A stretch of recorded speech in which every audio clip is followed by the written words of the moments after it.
여러분 2025년 새해표 기억하세요? 아이 괜찮아요. 여기 다 써 있어요. 우리 한번 다 같이 읽어볼까요? 시작. 변화를 받아 세상을 변화시키는 삶을 살라. 이게 2025년 표어였어요. 혹시 한 해를 여러분 보내는 송구 예배를 우리가 지금 드리고 있는데 과연 2025년 새해 표어대로 우리가 살았는지 한번 점검해 봤으면 좋겠어요. 나는 변화를 받아 세상을 변화시키는 삶을 2025년 한 해 동안 살았는가 한번 서로에게 자문해 봤으면 좋겠거든요. 매해마다 여러분 표를 붙여놓는 것으로 끝나면은요 그냥 포스터일 뿐인데요, 매해마다 표를 삶으로 살아내면 여러분 이것이 간증이 됩니다.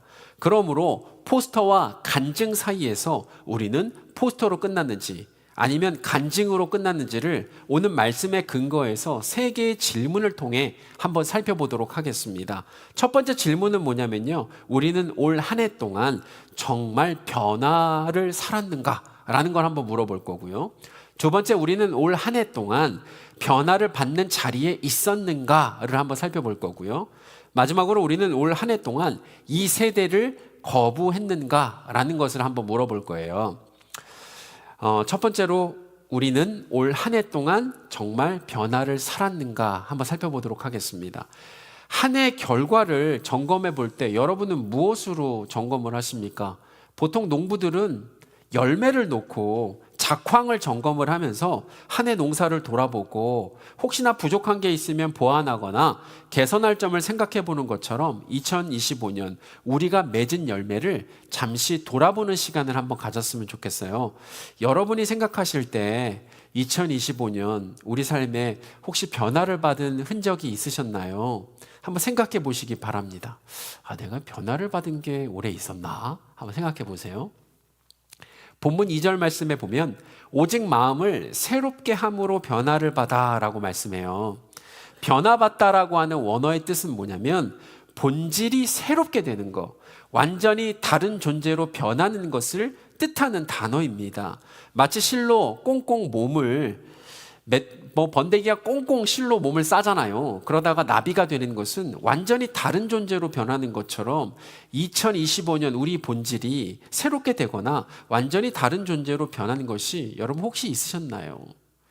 마치 30년 된 현대 갤로퍼 자동차가 복원 작업을 거쳐서 엔진부터 자동차 모든 부품을 새 것으로 교환한 새 차처럼 2025년 우리의 본질이 새로워져서 완전히 다른 존재가 되어서 세상을 신명나게 달려본 경험들이 혹시 있으신가요?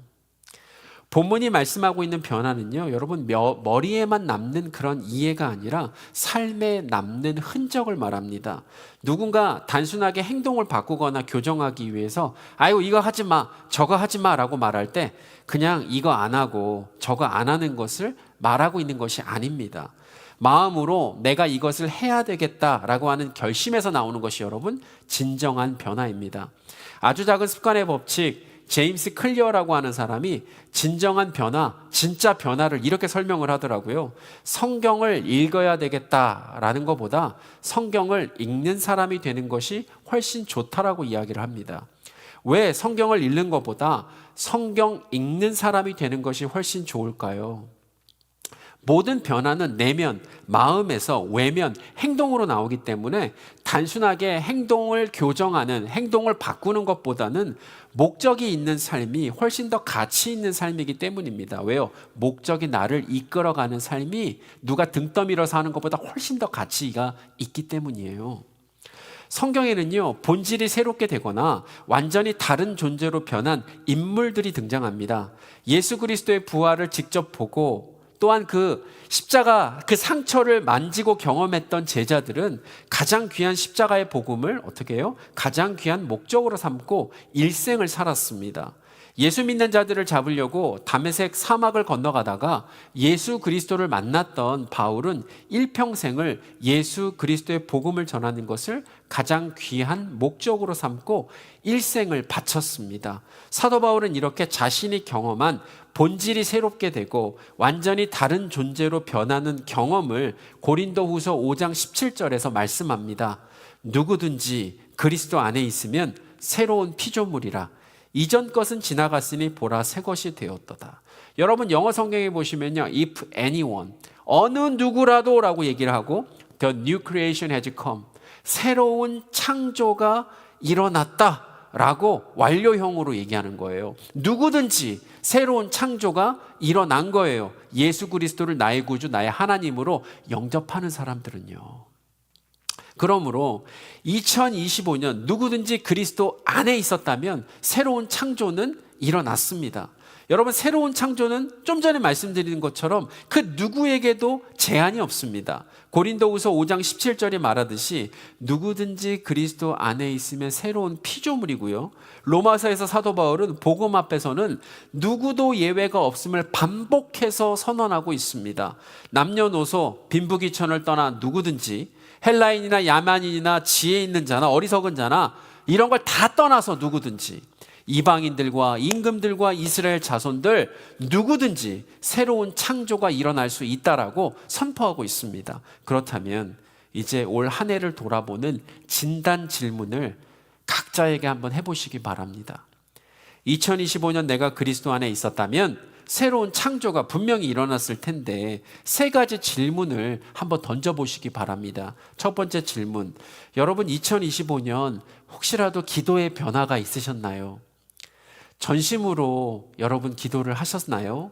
아니면 필요하실 때만 주님을 찾으셨나요? 한번 생각해 보시기 바랍니다. 두 번째, 2025년 나눔의 변화가 여러분 있으셨나요? 나눔이 그냥 감동에서 끝나셨나요? 아니면 결단의 열매까지 여러분 가셨나요? 한번 생각해 보시기 바랍니다. 세 번째, 2025년 전도의 변화가 여러분 있으셨나요? 2025년 복음을 아는 것에서 그냥 끝나셨나요? 아니면 여러분 전하고 계셨나요? 한번 물어보시기 바랍니다. 여러분, 진정한 변화는 결심이 아닙니다. 열매로 확인이 됩니다. 사도행전 2장의 교회는 본질이 새롭게 되고 완전히 다른 존재로 변한 새로운 창조가 일어났기 때문에 전심으로 초대교회 사람들, 그 성도들은 살았습니다. 초대교회의 역사가요, 너무 긴 것 같죠? 아니요, 7년 정도의 역사밖에 안 돼요. 초대교회 7년 역사를 살펴보면 그리스도 안에서 삼위일체 하나님을 깊이 만남으로 인해서 주의 영으로 예수 그리스도의 형상으로 끊임없이 본질이 새롭게 되고 완전히 다른 존재로 변화의 삶을 초대교회 교인들은 살았습니다. 만약에 기도의 변화가 있으셨나요? 라고 하는 첫 번째 질문에 신앙생활의 연수가 미천하거나 거의 초신자에 가까웠던 초대교인들은 아마도 전심으로 기도했습니다 라고 대답했을 것입니다. 왜냐하면 사도행전 4장 31절에 보니까 예루살렘에서 사도들과 무리들이 함께 기도할 때 모인 곳이 진동하더니 무리가 다 성령이 충만하여 담대히 말씀을 전했던 그것을 말하면서 그런 일이 나에게 실제로 일어났습니다라고 말했을 것입니다. 나눔의 변화가 있으셨나요? 라고 하는 두 번째 질문에도 초대교인들은 전심으로 나눴습니다라고 대답했을 것 같아요. 사도행전 4장 32절에 보니까 서로 한 마음과 한 뜻이 되어 모든 물건을 통용하고 내 것을 너의 것이라 생각하거나 말하지 않았습니다.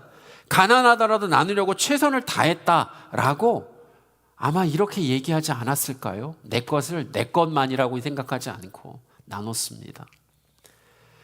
전도의 변화가 있으셨나요? 라고 하는 세 번째 질문에 초대교인들은 아마도 전심으로 전했습니다라고 대답했을 것 같아요. 왜냐하면 사도행전 8장 1절에 보니까 예루살렘에 박해가 있을 때에도 유대와 사마리아 땅으로 흩어지면서까지 두루 다니며 복음을 전했습니다라고 이야기했을 것 같아요.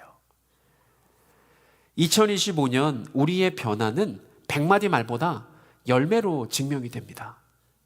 올 한 해 동안 맺은 열매를 한번 찬찬히 한번 살펴보시고요.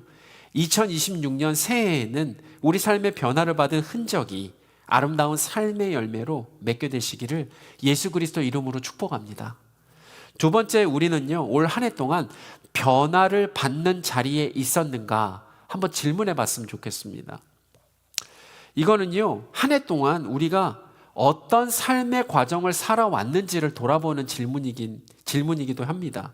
우리 마음의 자리가 어디에 있는지를 살펴보면 지금 우리의 모습을 한번 생각해 볼 수가 있거든요.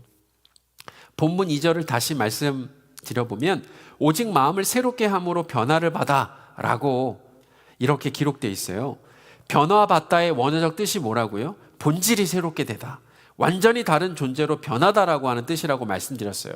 근데 영어 성경에 보시면 by the renewing이라고 나와 있어요. 시제는 현재 진행형이에요. 그러니까 원문은 이런 거예요. 계속 새롭게 되는 지속적인 갱신을 강조하고 있는 거예요. 변화는 끊임없이 이루어지는 그 과정이기 때문입니다. 마치 어린아이 키가 자라는 것처럼 변화라고 하는 거는 한 번에 이루어지는 게 아니잖아요. 지속적으로 끊임없이 이루어지는 것이기 때문에. 마치 숨을 계속해서 쉬는 것처럼, 마치 심장이 계속 뛰는 것처럼 변화는 단 한 번의 사건이 아니라 일평생 일어나는 지속적인 과정입니다. 매일의 삶에서 마음을 새롭게 하는 것을 멈추지 않고 지속해야만 내 본질이 새롭게 되고 완전히 다른 존재로 변하는 것이 그때서야 가능합니다. 여러분, 모세가 출애굽기 34장에서 시내산에서 하나님 말씀을 받고 내려올 때 모든 이스라엘은 모세의 본질이 새롭게 되고 완전히 다른 존재로 변화된 것을 바로 보자마자 알았습니다. 왜요? 모세의 얼굴에서 해같이 빛나는 광채를 직접 목격했기 때문이죠. 모세의 얼굴에서 드러난 광채는 모세가 하나님과 깊이 교제하고 하나님 임재 안에 충만하게 거할 때 모세의 본질이 새롭게 되었고 완전히 다른 존재로 변화된 증거가 안에서 밖으로 이 빛나는 얼굴로 드러난 그러한 결과였습니다. 여러분도 예수님께서 누가복음 9장에서 기도로 하나님 아버지와 깊은 교제를 가지실 때 베드로와 요한과 야고보는 예수님의 본질이 새롭게 되고 완전히 다른 존재로 변하는 것을 직접 보고 알았습니다. 누가의 기록에 따르면 예수님의 얼굴과 옷은 빛처럼 밝은 광채가 났다라고 기록하고 있습니다. 예수님 얼굴과 옷에 드러난 광채는 예수님이 기도로 하나님과 깊이 교제하고 하나님 안에 충만하게 거할 때 본질이 새롭게 되고 완전히 다른 존재로 변화된 그런 결과물이었습니다. 이처럼 우리도 모세가 하나님 임재 앞에서 변화된 것처럼 우리도 성령 안에서 주님을 바라볼 때 변화가 여러분 일어납니다. 2025년 한 해 동안 내 마음을 새롭게 하는 변화의 자리에 내가 계속 그 자리에 있었는가 한번 스스로에게 물어보시기 바랍니다. 여러분은 지난 한 해 동안 새벽 예배, 금요 예배, 주일 예배 자리에 거하시면서 본질이 새롭게 되고 완전히 다른 존재로 변화된 결과를 누리셨나요? 여러분은 지난 한 해 동안 생명의 말씀 묵상을 통해서 아니면 리딩 지저스 예수 중심 읽기를 통해서 삼위일체 하나님과 깊은 교제를 가지시면서 내 본질이 새롭게 되고 완전히 다른 존재로 변화된 결과를 누리셨나요? 여러분은 한 해 동안 기도로 삼위일체 하나님과 깊은 교제를 가지시면서 본질이 새롭게 되고 완전히 다른 존재로 변화된 결과를 여러분 누리셨나요? 우리 마음은 여러분 참 정직합니다. 심은 대로 그대로 거두기 때문입니다. 마음에 긍휼을 심으면 어려움에 처한 사람을 여러분 그냥 지나칠 수가 없습니다. 신학교 다닐 때 김종명 전도사님이 계셨어요. 북한에서 오신 분인데 이분이 북한에서 이렇게 이제 탈북하셨죠. 예전에 그런 거 많았잖아요. 피난 때 같이 와가지고 미국으로 유학을 오셔서 미국에서 유명한 항암제를 개발하신 참 뛰어나신 분이에요. 근데 김종명 전도사님의 마음은 항상 그 북녘 동포들에 대한 마음이 있으셨어요. 그래서 1년에 한 번씩 모든 신학생들, 저도 직접 가서 바자회를 도왔거든요. 신학생들이나 아니면 주위에 있는 교회에 있는 사람들 다 같이 서로 협력해가지고 세탁소 하시는 분들은 옷을 안 찾아가는 게 있잖아요. 1년, 2년 지나도 그런 거 이렇게 도네이션 하시고 우리들은 또 우리 나름대로 몸으로 할 일을 하고 아니면 또 물건 같은 거 내놓아서 거기에 대한 수익을 매년 한 6,000불, 7,000불 정도 됐던 것 같아요. 꼭 그렇게 해서 국제 적십자사를 통해서 북한 동포들을 섬겼어요. 백신을 보내기도 하고 어린아이들 영양실조 걸렸으면 그거 먹이는 일에 그렇게 하시더라고요. 왜요? 마음에 북녘 동포들에 대한 마음이 있으니까. 여러분, 마음에 사랑을 심으면은요, 그 사랑을 각양받은 은사대로 표현하지 않을 수가 없어요. 여러분, 전 참 희한하대요. 옛날에 저희 장인어른이 미국에 계실 때 꽃을 사오는 걸 제가 이해를 못했어요. 요즘 제가 꽃을 보면 너무 예뻐요. 여기 주일학교 애들 얼굴을 보면 아무것도 안 해도 돼. 그냥 그 자리에 서서만 있어도 못 줄까 이렇게 나와요. 그냥 너무 귀여운 거예요, 애들이. 왜요? 지천에 피어있는 꽃을 보더라도 사랑스럽게 보이고, 우리 사랑하는 자녀들 얼굴만 봐도 너무 예쁜 이유, 마음에 가득 찬 사랑은 말을 통해서도, 눈을 통해서도, 심지어 악수를 통해서도 여러분 드러납니다. 왜요? 마음에 있는 건 드러날 수밖에 없어요. 숨길 수가 없습니다. 여러분, 이 세상에서 가장 큰 고통을 당하는 사람들 있죠. 주위에 이루 말을 할 수 없는 고통 중에 있는 사람들이 있어요. 그럼에도 불구하고 그 마음에 은혜가 있으면은요, 어려움 중에서도 그 은혜가 그냥 옆에 있는 사람들한테 흘러넘쳐요. 마음에 있는 것이 그대로 드러나기 때문입니다. 제 주위에 있는 동역자 중에 한 분이 그 아들이 기가 막힌 일을 당했어요. 이루 말을 할 수 없는 일을 당했는데 그 은혜가 저한테 흘러 들어오더라고요. 잠깐 영상을 보고 계속해서 말씀 전하도록 하겠습니다.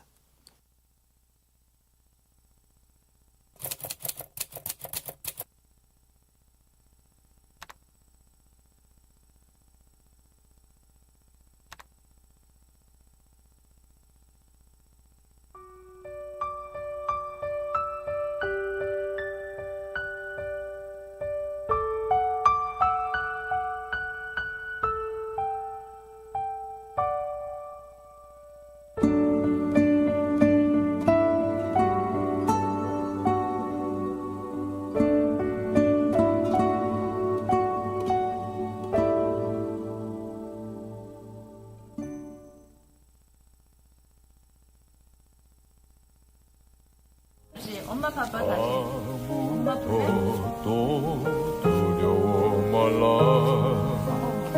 주 나의 하나님이 지켜주시네. 너무 수고 많았어.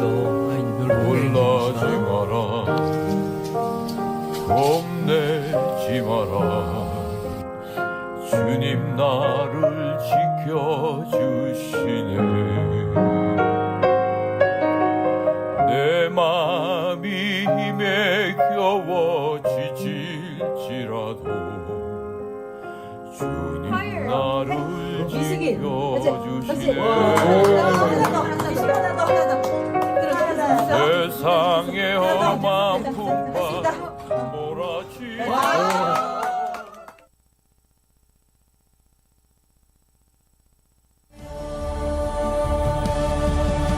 두려움 앞에서 하늘을 보아요. 외로운 그대여 걱정 마요. 꿈꾸는 그 길을 무엇보다 걸어요. 그대 혼자 걷지 않을 거예요.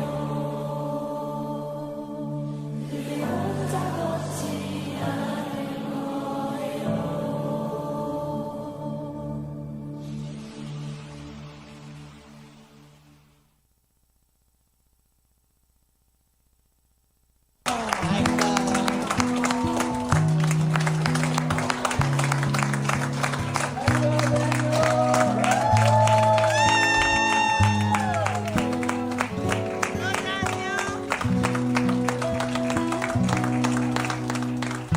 우리 함께 어둠 밤다 물리쳐내고 우리 주님 오시라 같이 맞이합시다.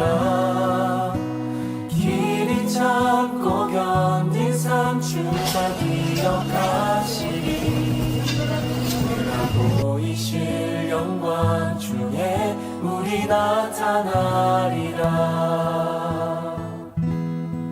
주께 영광 영광 모든 찬양 받기 합당하시니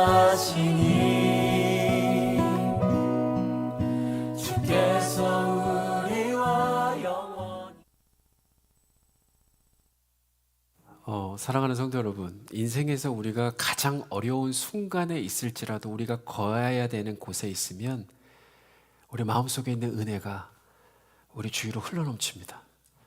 제가 이 영상을 보고 눈물이 솟구치더라고요. 병원에 입원해 본 사람, 병원에 입원한 친지들을 간호해 본 사람들은 저 마음이 어떤 마음인지를 알거든요. 가장 어려운 인생의 순간 속에서도 우리가 거해야 될 곳에 거하고 마음의 은혜를 심을 때 여러분 그 은혜가 흘러가는 것을 보게 됩니다. 여러분 우리 마음의 보좌는 비워두면 반드시 다른 것이 그 빈자리를 차지합니다. 이 자리에 주님이 계시지 않으면 다른 것이 그 자리를 차지하게 됩니다.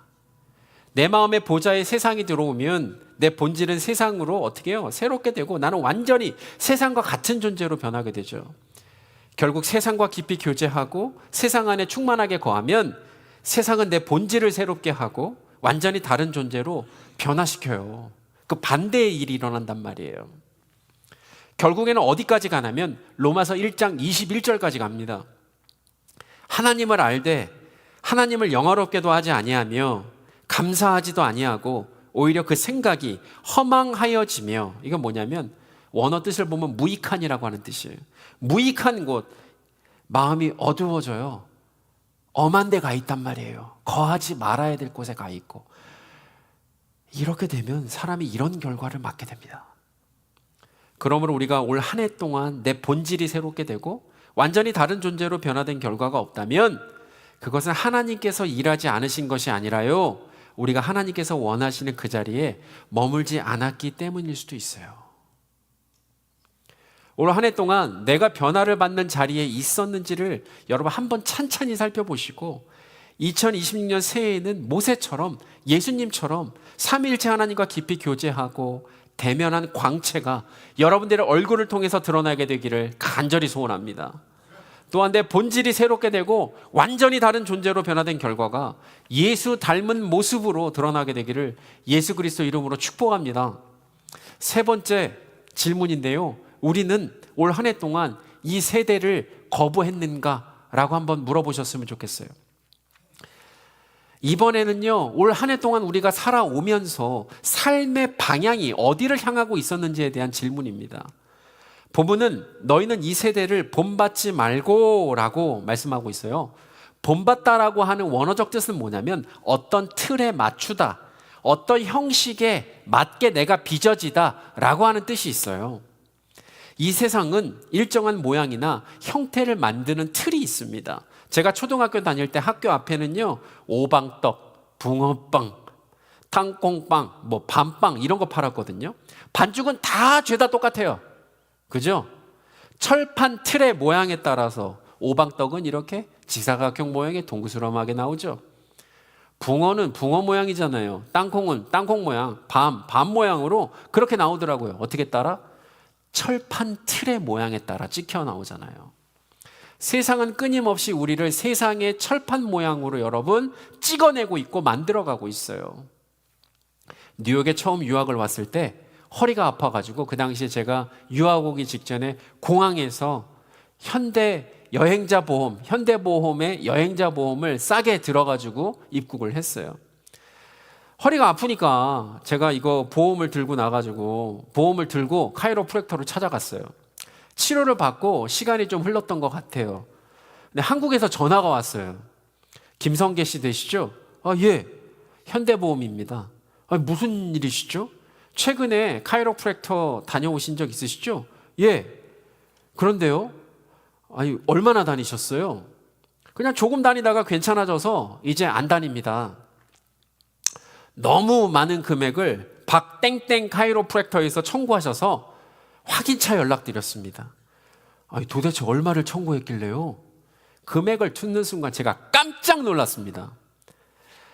여러분, 세상은 그 정도는 괜찮다면서 기준을 흐려요. 그죠? 그러나 하나님은 시장에서 저울의 무게추를 조작하는 범죄를 기뻐하지 않으셨고, 내가 거룩하니 너희도 거룩하라라고 하는 기준과 원칙을 우리에게 제시하여 주셨습니다. 세상의 철판은 삶 속에서요, 야, 다 그러고 사는데, 다 저렇게 해도 되는데 라고 교묘하게 말하면서 내 가치관, 내 삶의 형태, 내 습관에 이르기까지 다양하게 영향을 미쳐요. 가만히 있어도 세상 철판은 우리를 끊임없이 철판에 덜컹덜컹 찍어가지고 세상과 똑같은 가치관, 세상과 똑같은 형태의 습관이나 기준을 여러분 만들어 가고 있어요. 그러므로 너희는 이 세대를 본받지 말고를 J.B. 필립스 성경이 어떻게 번역을 하고 있냐면요, 너희는 이 세대를 본받지 말고를 J.B. 필립스 성경이 이렇게 번역해요. 당신 주위의 세상이 그 형태로 당신을 쥐어짜서 빚어내지 못하게 하라. 이렇게 번역을 하고 있어요.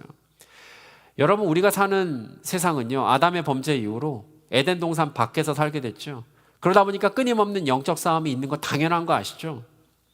에베소서 6장 12절에 보니까 우리의 싸움은 혈과 육을 상대하는 것이 아니요 통치자들과 권세들과 이 어두움의 세상 주관자들과 하늘에 있는 악의 영들을 상대함이라 라고 말씀하고 있어요.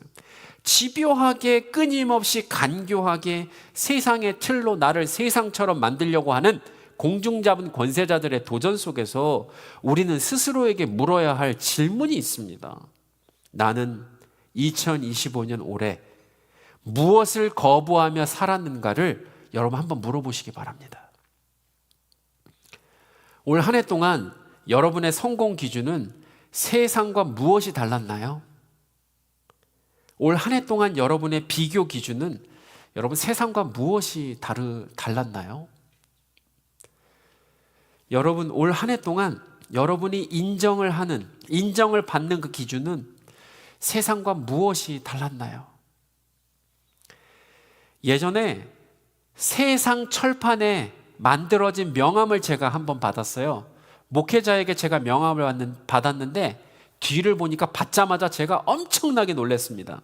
뭐라고 써있냐면 40일 금식기도 몇 회, 성경 통독 몇 회, 전 지역사회 무슨 회장, 나는 회장이 그렇게 많은지도 몰랐어요.